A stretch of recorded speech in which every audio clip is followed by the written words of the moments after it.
अस्सलाम वालेकुम नाजरीन।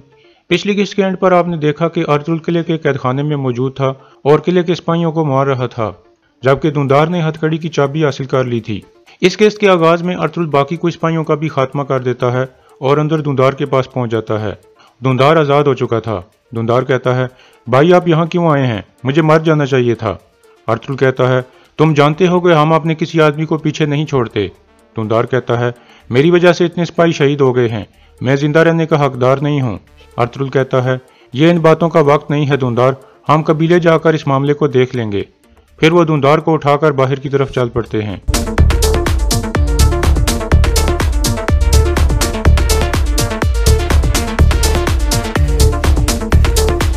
बाहर सहन में आलियार और अर्तुल के सिपाही किले के बाकी सिपाहियों को भी मुसलसल मारने में मसरूफ थे। कुछ देर की लड़ाई के बाद वो तमाम सिपाहियों को खत्म कर देते हैं। अंदर अर्तुल और उसके साथी दुंदार को लेकर आगे बढ़ रहे थे कि इतने में पीछे से कुछ सिपाही आ जाते हैं।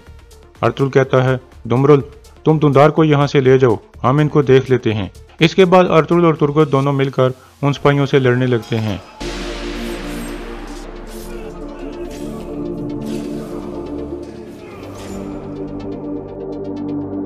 कुछ देर में वो सबको मार डालते हैं और फिर आगे बढ़ जाते हैं।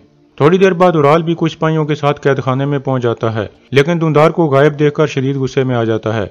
एक सिपाही उसे बताता है कि वो लोग दुंदार को ले गए हैं। यह सुनकर वो सब बाहर की तरफ भागने लगते हैं। दूसरी तरफ अर्तुल के तमाम साथी बाहर सहन में पहुंच चुके थे। अर्तुल कहता है, चलो उस निकासी वाले नाले की तरफ चलो। फिर वो सब गवर्नर हाउस से बाहर की तरफ चल पड़ते हैं। थोड़ी देर बाद उराल भी बाहर सहन में पहुंच जाता है, लेकिन वो सब जा चुके थे। फिर उराल कहता है, मैं जानता हूँ वो कहाँ गए होंगे, मेरे पीछे आओ। इसके बाद वो सब भी बाहर की तरफ भागते हैं। अर्तुल और उसके साथी उस नाले तक पहुंच चुके थे जो किले के बाहर निकलता था। फिर वो सब बारी बारी उस नाले में दाखिल होने लगते हैं। तुर्गत अर्तुल को कहता है, अल्लाह करे कि बामसी हेलेना को बाहिफाजत वहां से निकाल ले, फिर हम वसूलियस को किले में जिंदा दफन कर देंगे। अर्तुल कहता है, जब मैं अगली दफा यहाँ आऊंगा तो अपना झंडा लहरा दूंगा और वसूलियस की लाश को किले की दीवारों के साथ लटका दूंगा। इतने में वसूलियस के कुछ सिपाही वहां आ जाते हैं। थोड़ी देर की लड़ाई के बाद सबका खात्मा हो जाता है और फिर अर्तुल और उसके साथी भी नाले में दाखिल हो जाते हैं। रास्ते में आलियार कहता है, एक दफा मैं अपने कबीले पहुंच जाऊं, मैं अजार और उसकी बेटी का सर उतार दूंगा। अर्तुल कहता है, मैं उनको अपने कबीले में सजा देना चाहता हूं आलियार साहब, ताकि वो दूसरों के लिए इबरत का निशान बन जाएं। आप उन दोनों को और त्यों को लेकर हमारे कबीले में आ जाना। आलियार कहता है, सही कहा आपने, चलें फिर इस काम को खत्म करते हैं। फिर वह दोनों आगे बढ़ जाते हैं, जबकि तुर्गत नाले को अंदर की तरफ से बंद करने लगता है और आगे बड़े बड़े पत्थर रख देता है। दूसरी तरफ हेलेना भागने लगती है, जबकि वसूलियस के सिपाही उसका पीछा कर रहे थे।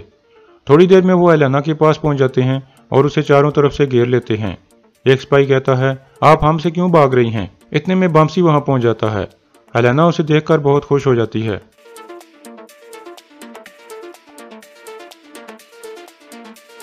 वसूलियस के सिपाही हेलेना को पीछे करके बामसी पर हमला कर देते हैं।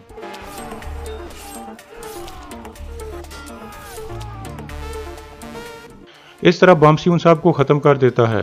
फिर हेलेना भागकर बामसी के गले लग जाती है और कहती है, मैं जानती थी तुम जरूर आओगे बामसी। इसी दौरान एक सिपाही छुप कर यह सब कुछ देख रहा था। बामसी शर्माते हुए हेलेना को कहता है, ये क्या कर रही हैं आप, रुक जाएं। फिर बामसी कहता है, मैं आपको कैसे इन वैश्यों के हाथों में रहने दे सकता था। हेलेना कहती है, मैं तुम्हारा शुक्रिया अदा नहीं कर सकती बामसी, तुमने एक दफा फिर मेरी जान बचा ली है। इतने में बामसी के बाकी सिपाही भी आ जाते हैं। बामसी उन्हें कहता है, चलो भाइयों वापस अपने कबीले चलते हैं। फिर वो सब हेलेना को लेकर चल पड़ते हैं। दूसरी तरफ काराजैसर में उराल काफी सारे सिपाहियों को लेकर अर्तुल को ढूंढ रहा था।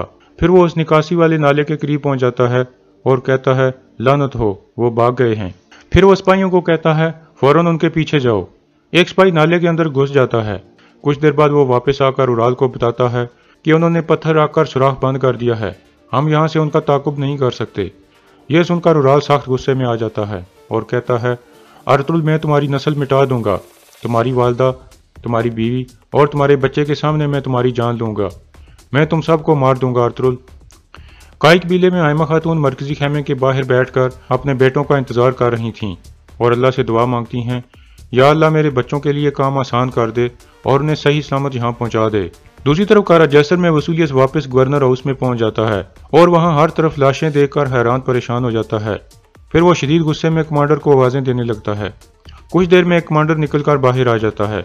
वसूलियत उससे पूछता है, कैसे हुआ ये सब और वो अंदर कैसे दाखिल हुए? कमांडर कहता है, वो हमारे सिपाहियों का लिबास पहनकर आए थे जनाब। हमारे आदमी समझे कि वो निकाया से आने वाले सिपाही हैं। उन्होंने फौजी एजाज के साथ उनका इस्तकबाल किया।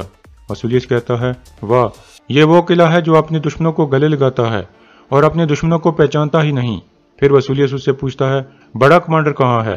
कमांडर इशारा करके कहता है, वो मर गए हैं जनाब। वसूलियत से एक नज़र उस मुर्दा कमांडर को देखता है और फिर दूसरे कमांडर का भी गला काट देता है। फिर उराल कहता है, हमने उनका पीछा किया था लेकिन वो निकासी वाले नाले के जरिए भागने में कामयाब हो गए हैं। फिर वसूलियत रोने और चीखने लगता है।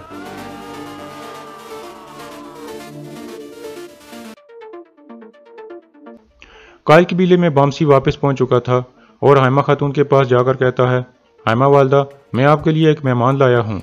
फिर वो एलेना को अंदर बुलाता है। एलेना अंदर दाखिल होते हुए कहती है, क्या आप इस गैर मुतवक्को मुसाफिर को कबूल करेंगी हाइमा वालदा?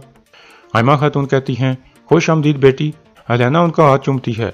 फिर हाइमा खातून उसे गले लगा लेती हैं और कहती हैं, तुम्हें यहाँ देखकर मुझे बहुत खुशी हुई बेटी। अब तुम हमारे खानदान का एक हिस्सा हो। अगर तुम चाहो तो यह तुम्हारा मुस्तकिल घर बन सकता है। एलेना कहती है, मेरा आप लोगों के बगैर कोई नहीं बचा हाइमा वालदा। अब यह कबीला मेरा घर है। यह सुनकर हाइमा खातून मुस्कुराने लगती हैं। कारा जैसर में वसूलियत सख्त गुस्से में अपनी कुर्सी पर बैठा हुआ था। चोलपन पूछती है, वसूलियत, मेरी कज़न हेलेना कहाँ है? वसूलियत कहता है, मैंने अपने सिपाही भेजे हैं, वो जल्द यहाँ पहुँच जाएगी। इतने में वसूलियत का कमांडर एक सिपाही को लेकर अंदर दाखिल होता है और कहता है, जनाब, ये सिपाही आपको कुछ बताना चाहता है। फिर वो सिपाही कहता है, तुर्कों ने हमारे ऊपर हमला कर दिया था जनाब। वो हेलेना को ले गए हैं, बल्कि हेलेना खुद अपनी मर्जी से उनके साथ गई है। यह सुनकर वसूलियत और ज्यादा गुस्से में आ जाता है, जबकि चोलपन उराल की तरफ देखकर मुस्कुराने लगती है। फिर वो सिपाही कहता है, मेरे अलावा सब मर गए हैं जनाब। मैं फौरन आपको बताने के लिए यहाँ आ गया। वसूलियत खड़ा हो जाता है। सिपाही कहता है, खुदा के लिए मुझे मत मारें। वसूलियत अपनी तलवार गिरा देता है और उस सिपाही को पकड़कर कहता है, तो गद्दार तुम थे, शुरू से तुम हमारे साथ गद्दारी कर रहे थे। फिर वसूलियत उसका गला दबाकर मार देता है और फिर नीचे लेटकर रोने लगता है।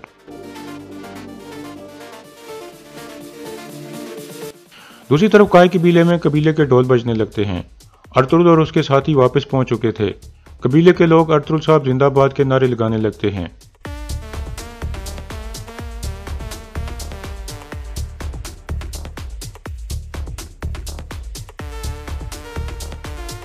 थोड़ी देर में हाइमा खातून वगैरह भी बाहर निकल आती हैं और उन सब को देखकर खुश हो जाती हैं।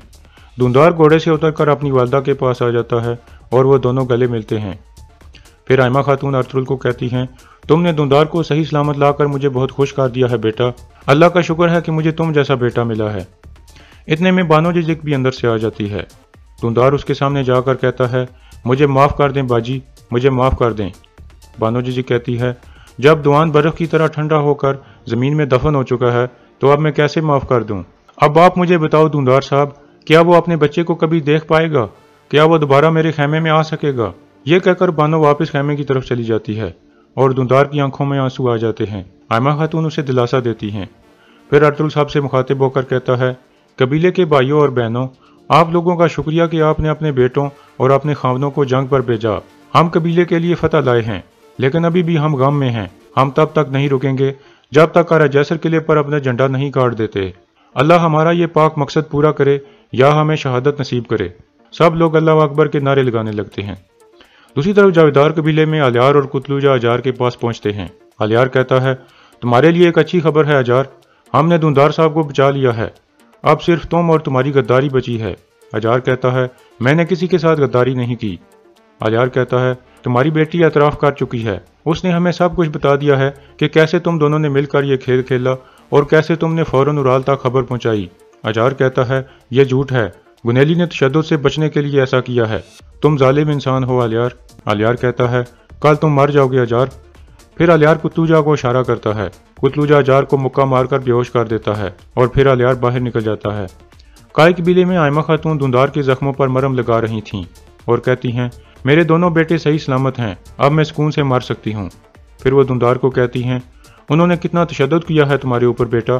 धुंधार कहता है, मैं इसका हकदार था वालदा, मैंने गलती की थी, मेरी वजह से दुआन चला गया है, मैं अपनी गलती की तलाफी नहीं कर सकता, मैंने अपने भाई और भाभी की बात भी नहीं सुनी। इतने में बामसी हेलेना को लेकर वहां पहुंच जाता है। अर्तुल कहता है, खुश आमदीद हेलेना, आपको देखकर खुशी हुई। हेलेना कहती है, आपने मेरे लिए जो किया इसके लिए मैं आपकी बहुत शुक्रगुजार हूँ अर्तुल साहब। अर्तुल कहता है, आप हमारी अमानत थी हेलेना, हम आपको किसी ऐसे शख्स से शादी नहीं करने दे सकते थे जिससे आप नफरत करती हों। अब आप हमें बताएं, आप जहाँ जाना चाहो हम आपको ले जा सकते हैं। हेलेना कहती है, यह कबीला मुझे अपने घर जैसा महसूस हो रहा है, अगर आप इजाज़त दें तो मैं यहीं रहना चाहती हूँ। अर्तुल मुस्कुराते हुए खड़ा हो जाता है और कहता है, अगर आप यही चाहती हैं तो अब से ये आपका कबीला है और आपका घर है, अब से आप मेरी बहन हो, मेरी वालदा आपकी वालदा हैं और हलीमा को अपनी बहन समझो। फिर अर्तुल बामसी की तरफ देखकर मुस्कुराता है और यहाँ इस किस्त का इख्तिताम हो जाता है।